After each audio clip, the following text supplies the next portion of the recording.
Friends, welcome to my channel. आज का market के बारे में हम थोड़ा सा नज़र डालेंगे। अभी फ़िलहाल के लिए क्या चल रहा है, डाउ जोन्स अगर आप देखेंगे तो डाउ जोन्स मतलब अमेरिकन मार्केट ये थोड़ा सा रेड में है। कल अमेरिकन मार्केट 300 पॉइंट गिरा था, तो अभी इंडियन मार्केट क्या है कि we follow the American market, थोड़ा बहुत हम अमेरिकन मार्केट को भी फॉलो करते हैं। और यहाँ पर अगर आप देखेंगे ना तो गोल्ड जो है मतलब अपने ऑल टाइम हाई पे है, और सिल्वर भी बहुत अच्छा खासा ऊपर गया। और यहाँ पर अगर और एक दूसरी बात देखेंगे तो जो क्रूड ऑयल था ना, क्रूड ऑयल जितना नीचे जाएगा it is good for the Indian markets, क्योंकि पेट्रोल डीजल एनर्जी, क्योंकि हमारे 80% ऑफ क्रूड ऑयल हम इंपोर्ट करते हैं, तो क्रूड ऑयल ऊपर जाना is not a good sign for Indian market. तो अभी जो इंडियन मार्केट आज जो गिर रहा है ना, अभी जो गिर रहा है, so these are the factors. हम देखेंगे कि ये ज़्यादा गिरना नहीं चाहिए था। अभी टेक्निकली भी हम बात करेंगे और फंडामेंटली भी बात करेंगे। टेक्निकली मतलब जो चार्ट वगैरह होता है, ओपन इंटरेस्ट, ये सब कुछ हम बात करेंगे। और फंडामेंटली मतलब जो क्या न्यूज़ चल रहा है मार्केट में, इंडिया के बारे में, स्टॉक मार्केट के बारे में, यूएस इलेक्शंस के बारे में, these are the fundamental factors. कि समझ लीजिए कि टैक्स कम हो गया तो इसे फंडामेंटली क्या हमको नजर आता है कि कम tax, reduction in tax is good for the stock market. ये सारी चीज़ें होते हैं। तो now let's go to the next slide. जो जापान की तरफ से एक न्यूज़ है कि जापान का इन्फ्लेशन ज़्यादा हो गया था। ये एक्चुअली न्यूज़ इनका मतलब आया ही था अक्टूबर, मतलब चार चार दिन पहले ही आया था ये। ओके, 3-4 दिन पहले ही आया था। तो अच्छा, मतलब it's not a good sign for Japan कि उनका ये नहीं आया था। एंड ये होने की वजह से जापान का मार्केट अभी नीचे गिर रहा है। जापान का मार्केट अगर आप देखेंगे ना तो नीचे गिर रहा है। लेकिन एक अच्छा साइन हमारे लिए क्या रहेगा फिर बाकी मार्केट के लिए कि जापान से एफआईएस थोड़ा बहुत सेलिंग करके दूसरे मार्केट्स में या फिर दूसरे एसेट क्लास में एंट्री करते, गोल्ड में हो गया, करेंसी में हो गया, शिफ्टिंग करते वो लोग। आज का निफ्टी का वगैरह क्या हुआ, I will show you. DIIs ने 5,000 करोड़ का बाइंग किया है, whereas 4,000 crore, almost 4,000 crore का एफआईएस ने सेल कर दिया है। तो मतलब बायर तो हावी हो ही रहे। मतलब DIIs, who are DIIs? Mutual fund हो गया, इंश्योरेंस कंपनीज हो गए, एलआईसी हो गया, पेंशन फंड हो गया, और कोई भी जो बड़ा ग्रुप होता है, अगर ये सब कुछ ये सारे जो फंड्स वगैरह होते हैं ना, ये सब लोग डीआईएस होते हैं। FIIs are foreign institutional investors, ये होते हैं। और let's go to the major things. यहाँ पर क्या है, यहाँ पर एक न्यूज़ हमको क्या मिल रहा है कि अगर आप देखेंगे ना तो यहाँ पर सी है, ये जो है ना, आप इस क्वेश्चन को पढ़ लीजिए। Have the Nifty bears open doors for a drop to 24,000? 24,000 तक जाएगा क्या मार्केट? यहां पर आंसर है अ लाउड नो, बड़ा बड़ा नो करके इन्होंने दिया है। क्योंकि टेक्निकल एनालिसिस वगैरह हुआ, अभी मैं इस वीडियो में बहुत कुछ मैं कवर नहीं कर सकता। कुछ रीजंस भी उन्होंने दिया हुआ कि एक ही महीने में, मतलब अभी देखिए नियरली 7%, अभी कितना हुआ था निफ्टी, 26,277 तक था। नियरली 7% ये करेक्ट हुआ है, नियरली 7% ये करेक्ट हुआ है। और बहुत सारे चीज़ों को इन्होंने दिया हुआ है कि 2,000 पॉइंट के आसपास इनका करेक्शन हुआ है, फलाना ये सब कुछ है।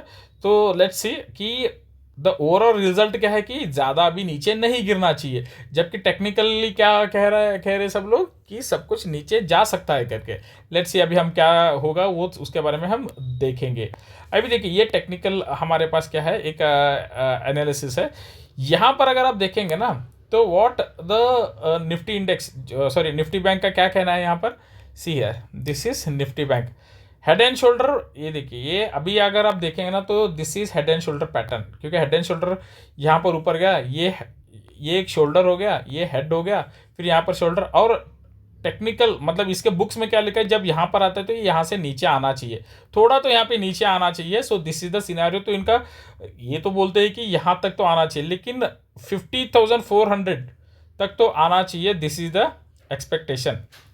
वो भी कल या फिर 1-2 दिन में, this is what the expectation. लेकिन अगर आप देखेंगे ना फ्रेंड्स, कल का ही लो क्या है, 51,000 टच हुआ था बैंक निफ्टी, और वहां से सीधा 1,100 पॉइंट्स ऊपर गया था। तो same thing might be repeated, क्योंकि DIs are buying more than FIs. जितना एफआईएस सेल करो उससे ज़्यादा बाइंग चालू हो चुकी है। आज हो गया, कल भी एफआईएस ने बाइंग ज़्यादा किया था, लेकिन वो मार्केट में क्यों नहीं दिख रहा है? क्योंकि मार्केट में हो क्या रहा है कि अगर समझिए कि एफआईएस क्या कर रहे हैं, अगर एफआईएस आर सेलिंग ये वो पर्टिकुलर स्टॉक में ही सेल कर रहे हैं, या फिर डीआईएस का जो बाइंग है किसी एक स्टॉक में, अगर आज 5,000 करोड़ का बाइंग हुआ है, 5,000 में अगर 2,000 करोड़ एक ही स्टॉक में होगा तो पूरा निफ्टी में नहीं जाएगा ना। वो समझ लीजिए कि हुंडई हुंडई का जो आईपीओ वगैरह था, तो किसी एक स्टॉक, अगर आप देखेंगे आजकल में एक ही स्टॉक 10-10% ऊपर नीचे हो रहा है, तो सारा पैसा वहां पर एंट्री एग्जिट वगैरह हो रहा है, not those which are not part of Nifty 50 या फिर बैंक निफ्टी। Okay okay. और गोल्ड का एक रिकॉर्ड हाई पे ये चल रहा है। रीजन इलेक्शन अनसर्टेंसी, मतलब इनका क्या है कि ट्रंप और कमला हैरिस के बीच में कौन जीतेगा। जीतेगा तो इस बार ट्रंप करके बहुत लोगों का मानना है। लास्ट टाइम भी ट्रंप हारने का एक रीजन था क्योंकि कोरोना, क्योंकि ट्रंप क्या करता है, वो टैक्सेशन रिडक्शन कर देता है, हर चीज में टैक्सेशन कम कर देता है।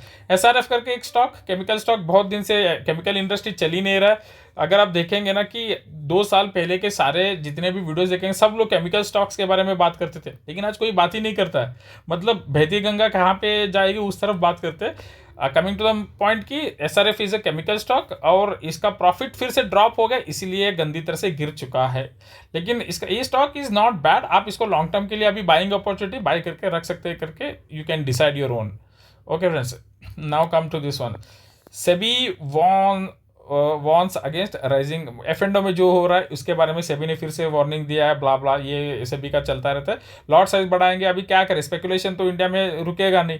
अगर सेबी कितना भी लॉट साइज चेंज करे या फिर पकड़े नाक पकड़े, क्या करेंगे ट्रेडर्स, कोई कलर ट्रेडिंग करेगा, राइट, कोई फॉरेक्स में जाएगा, तो बहुत सारे ये करेंगे। सो बेटर है कि जो ट्रेड कर रहे हैं उनको ट्रेड करने देना चाहिए। यहाँ पर अभी देखिए, I will cover major news यहाँ पर। तो फ्रेंड्स यहाँ पर क्या है कि यूएस के स्टॉक्स कुछ ये ऐसे मतलब रिट्रीट हुए थे। रीजन क्या है कि आईएमएफ जो है ना लिफ्ट्स यूएस ग्रोथ फोरकास्ट, मतलब इसको ऊपर ले गए थे। आईएमएफ ने कुछ जजमेंट वगैरह दिया, इंडिया के बारे में भी अच्छा ही बोला। I will tell you that about that also. अभी आईएमएफ ने यूएस का ग्रोथ को ऊपर खींचा है, लिफ्ट्स। क्या क्या मतलब मेजर इसमें क्या बोला है इन्होंने, यूएस पहले कम हुआ था, और अभी देखिए US stocks slipped lower on Tuesday as investor digested third quarter earning from a string of major companies. उसके बारे में अभी हम बात करेंगे। नाउ अभी हम देखेंगे कि Q3 अर्निंग क्या क्या हुआ। अभी देखिए यहाँ पर आप देखेंगे ना, एक बड़ा स्टॉक है, टोटल क्या हुआ है यहाँ पर, if you see so far only 14% of the companies reported results. मतलब निफ्टी 50 का 14% आप पकड़ सकते हो ना, जो सेम वे, तो सिर्फ 14% ही उन्होंने रिजल्ट वगैरह की अनाउंस किया। उसमें से जनरल मोटर्स जो है 5% ऊपर गया, राइट। नाउ कम टू कोई एक दूसरा स्टॉक है वहाँ पर, आई डोंट नो मच, ये एक 6% गिर गया था। लेकिन अगर आप बाकी देखें ना, जनरल मोटर्स ऊपर, ये भी ऊपर, ये भी कुछ ना कुछ ऊपर। So results are happening good right now in US का अच्छा खासा भी टाइम चल रहा है। ये है आईएमएफ का जो है ना रेज इस 2024 का यूएस का इन्होंने क्या कर दिया, इकोनॉमिक ग्रोथ ऊपर खींच लिया है। बहुत कुछ इसमें बात करने जैसे है, I can not cover everything in this 10 minutes video. Okay, now come to the next one, crude oil. Okay, we have already spoken about it. Bajaj finance का आज रिजल्ट आया है, आ चुका है। इनका ये और एक है कि बजाज फाइनेंस जो है बजाज ऑटो से अभी लोन नहीं लेगा, लोन नहीं देगा, ऐसा कुछ अभी न्यूज़ चल रहा है। सो उसका इम्पैक्ट कल क्या होगा देखना पड़ेगा। लेकिन अभी बजाज फाइनेंस का 80% स्टैंड अलोन नेट प्रॉफिट, ये अभी पिछले इसमें कितना था, 3,100 करोड़ इसका प्रॉफिट था, अभी 5,600, मतलब अच्छा खासा तगड़ा ही ऊपर गया। वन थिंग, आप इस बजाज फाइनेंस पे अगर आप देखेंगे ना, ये 3 साल से बजाज फाइनेंस उधर ही है स्टॉक। 3 साल पहले 2021 के सितंबर में बजाज फाइनेंस ने 8,000 का हाई किया था और अभी तक वहां से नीचे गिरा है, being the part of Nifty 50। ये निफ्टी 50 का स्टॉक है, इसके बावजूद निफ्टी कितना था तब, 18,000 था, 18,000 से 26,000 गया, लेकिन बजाज फाइनेंस 8,000 था, वहाँ का वहाँ ही है।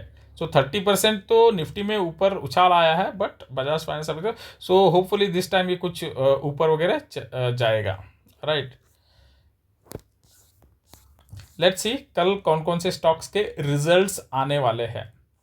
तो आप इस पे ये कर सकते हैं, दीज आर द डेट्स, और ये सारे स्टॉक्स है। ओ ओ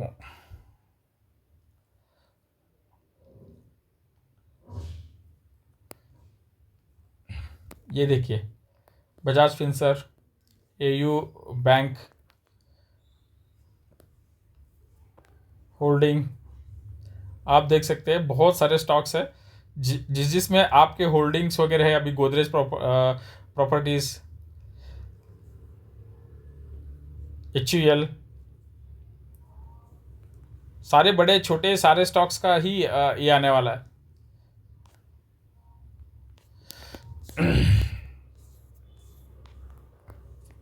मनोरमा, कौन सा, NDTV, Pidilite, okay, again these are the stocks which are in ये बहुत कुछ हवा करते रहते हैं मार्केट में। सो ये सारे स्टॉक्स भी आने वाले हैं, तो आप इसके ऊपर नज़र बनाए रख सकते हो कल के लिए।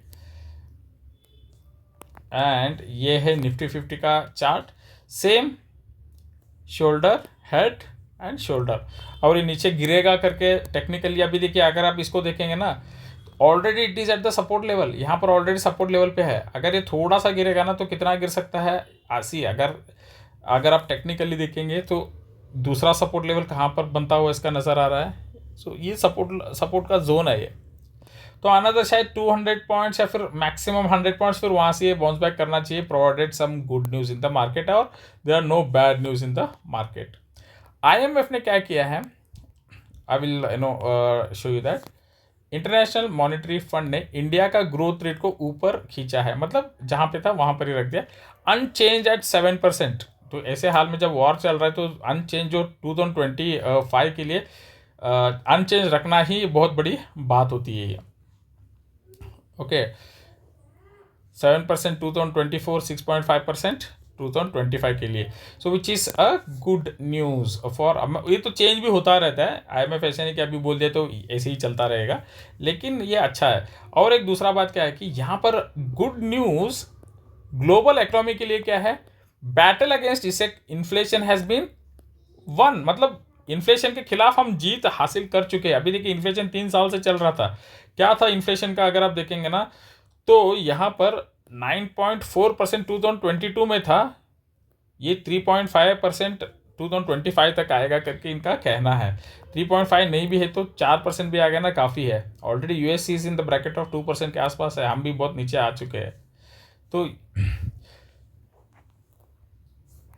नाउ कम टू द, एक इसमें हम दिखाएंगे ऑप्शन चेन क्या कहता है।